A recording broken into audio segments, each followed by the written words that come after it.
छोटे पीसेस क्यों दिए जाते हैं? एक नारियल जो है वो हमारी सेहत के लिए बहुत इंपॉर्टेंट है। उसमें एंटीऑक्सीडेंट होता है, उसमें हार्ट की डिजीज भी कम हो जाती है। परंतु पूरा क्यों नहीं दिया जाता है? क्योंकि उससे कैलोरीज भी बढ़ती है, तो इसलिए नारियल को छोटा कट करके दिया जाता है। तो अगली बार जब आप दर्शन करने जाए प्रभु के और आपको नारियल मिले, तो ये याद रखिए कि आपका अहंकार टूट चुका है।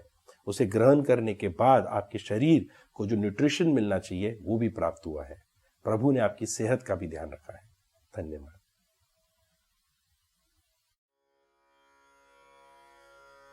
प्रिय दोस्तों, स्वागत है आपका।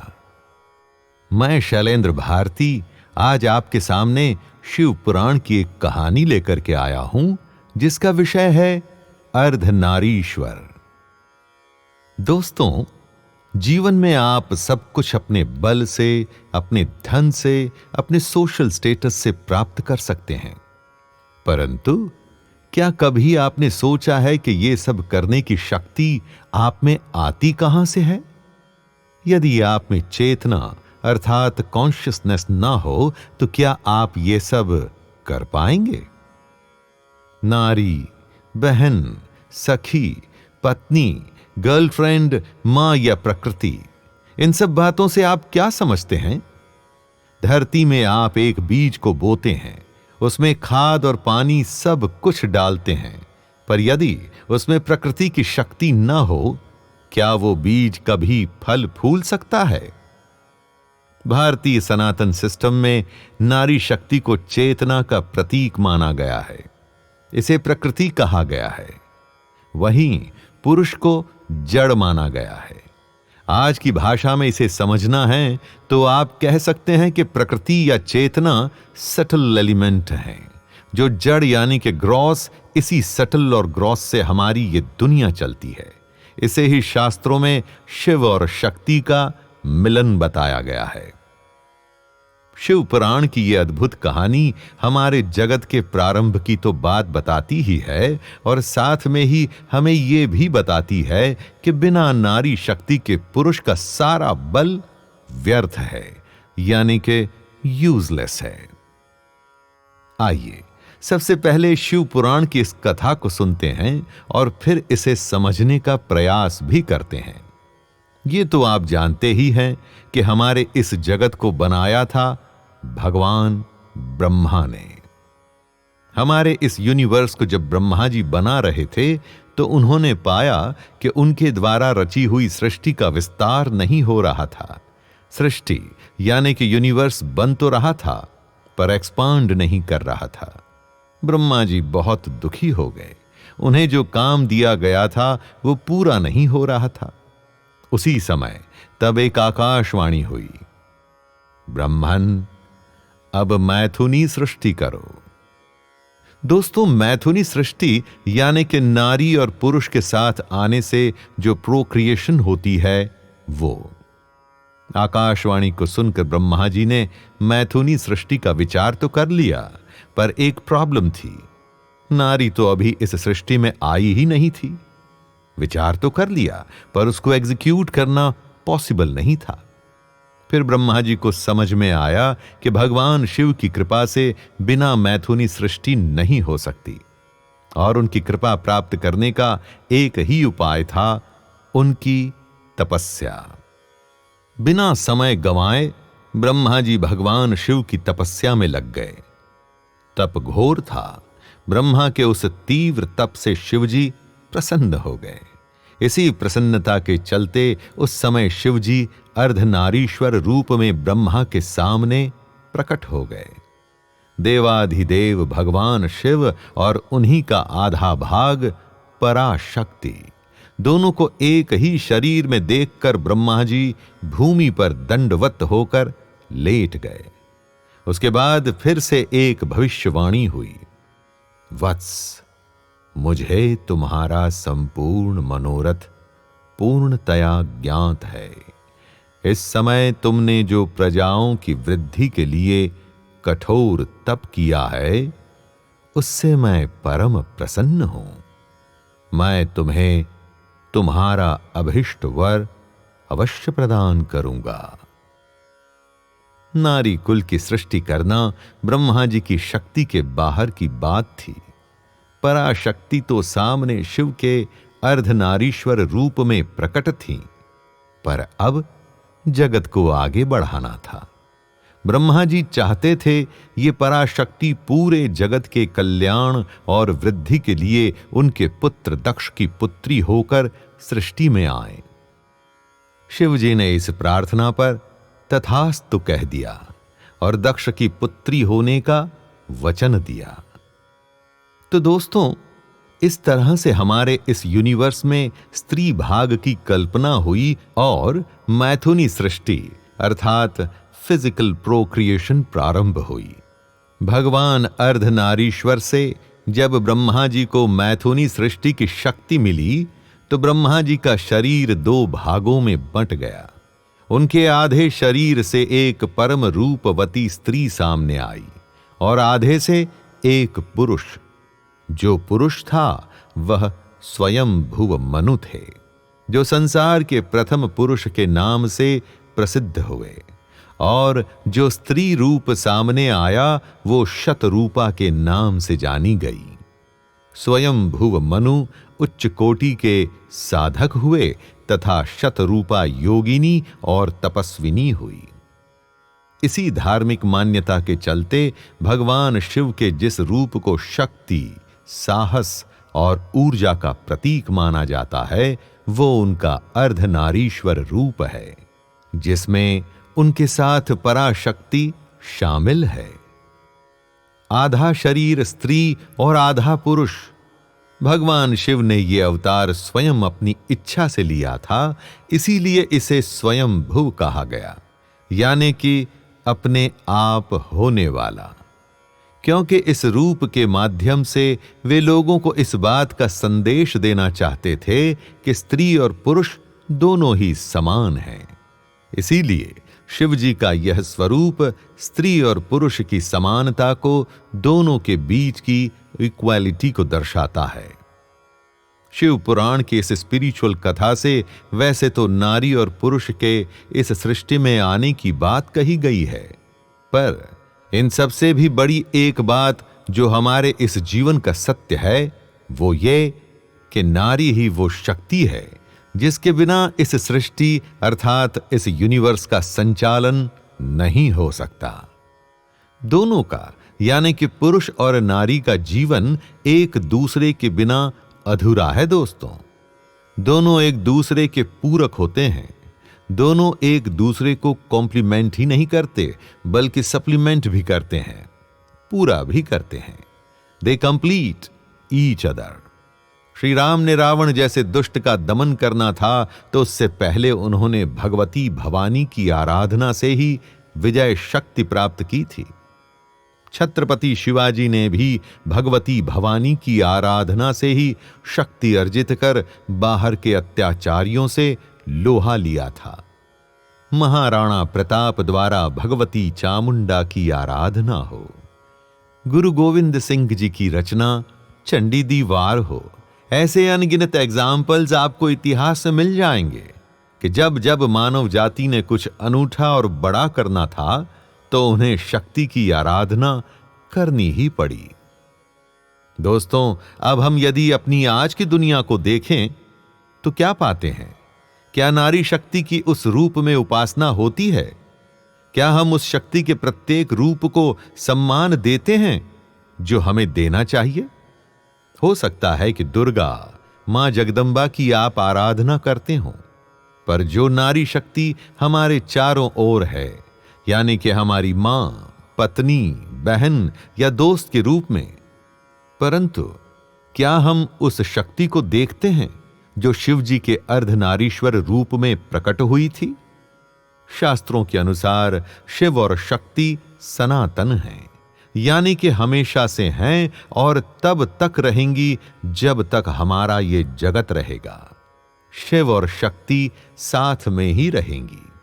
एक के बिना दूसरे का होना संभव नहीं। यदि आप पुरुष गुण को इंपॉर्टेंस दें और नारी शक्ति को इग्नोर करेंगे तो इस जगत के आधे तत्व यानी एसेंस को खो देंगे। दोस्तों, ये जान जाइए कि इस पराशक्ति, इस आदि शक्ति के आशीर्वाद के बिना आप एकदम शक्तिहीन हैं, पावरलेस।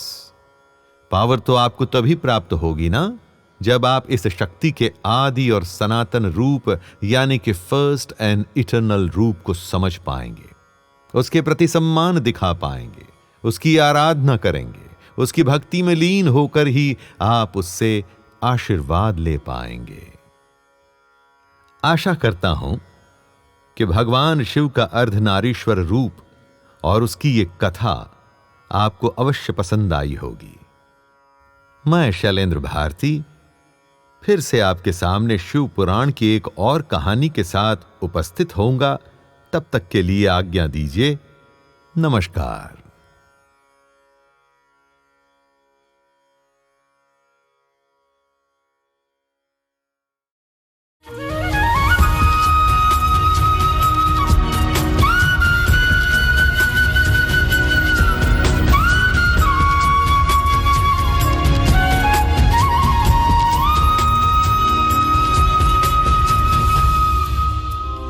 हरे कृष्णा। स्वागत है आपका कृष्ण की पाठशाला में, जहां पर भगवान श्री कृष्ण की लीलाएं हमें जीवन जीने का सही मार्ग दिखाती हैं। मैं हूं धीर गोपाल दास और आपके लिए लेकर आ गया हूं एक और ऐसी अद्भुत लीला जिससे हमें एक बहुत इंपॉर्टेंट लेसन मिलेगा और जीवन भर हमारे काम आएगा। तो आइए शुरू करते हैं। क्या आपकी लाइफ में कोई ऐसी सिचुएशन आई है जब कोई बड़ा रिजल्ट पाने के लिए, कुछ बहुत बड़ा अचीव करने के लिए आपको कुछ छोड़ना पड़ा हो? आपको अपनी कोई पसंदीदा चीज, पसंदीदा लोग या अपना घर, इन सब से दूर जाना पड़ा हो? मुश्किल होता है ना? तो आइए देखते हैं जब भगवान कृष्ण के जीवन में ये ऐसा मोड़ आया तो भगवान ने इसे कैसे डील किया। वृंदावन धाम श्री कृष्ण का धाम, जहां सारे वृंदावन वासियों के सबसे प्रिय भगवान श्री कृष्ण ही हैं, जहां न सिर्फ लोग बल्कि सारे जीव जंतु, पेड़ पौधे, गायें, बछड़े, सभी लोग कृष्ण को असीम प्रेम करते हैं और उनकी लाइफ लाइन सिर्फ भगवान कृष्ण ही है। एक दिन वहां अक्रूर आते हैं मथुरा से कंस का संदेश लेकर। कंस ने कृष्ण और बलराम को मथुरा में बुलाया था धनुर्यज्ञ में हिस्सा लेने के लिए। उसने ये षड्यंत्र रचा था कि कृष्ण और बलराम को मथुरा में बुलाकर उनको मार दिया जाए। जैसे ही वृंदावन वासियों को ये पता चलता है कि अक्रूर कृष्ण और बलराम को वृंदावन से ले जाने के लिए आए हैं, वो बहुत ज्यादा दुखी हो जाते हैं, उन्हें बहुत बड़ा शौक लगता है। गोपियां, कृष्ण के फ्रेंड्स, सभी लोगों का हृदय टूट जाता है और रात भर वो सोचते रहते हैं कि कल सुबह कैसे हम कृष्ण को रोक लें,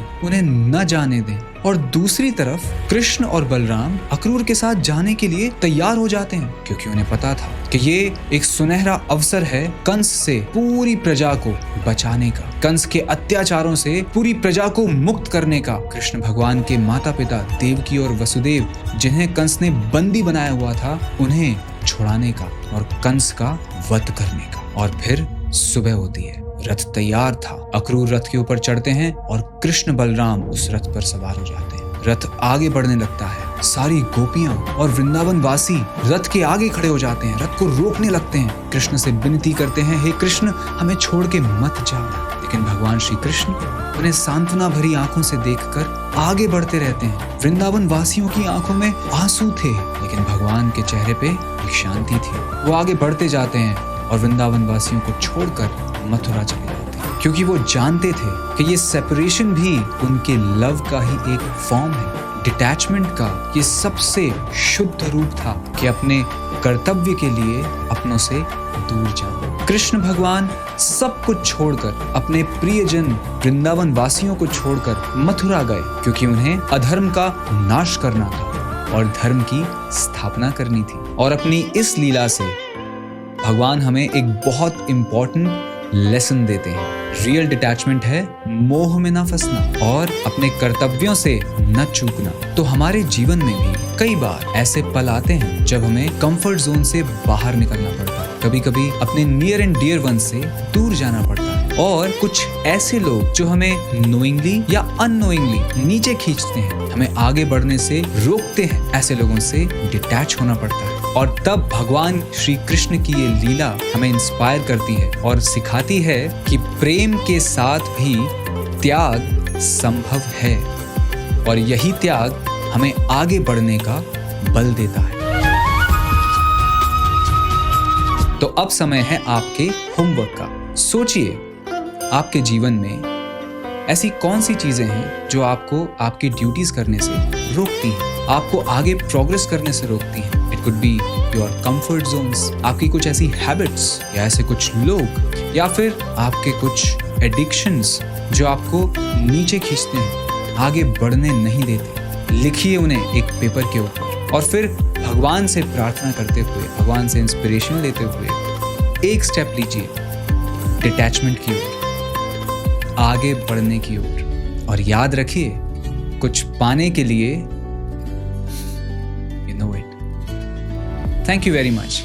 हरे कृष्णा।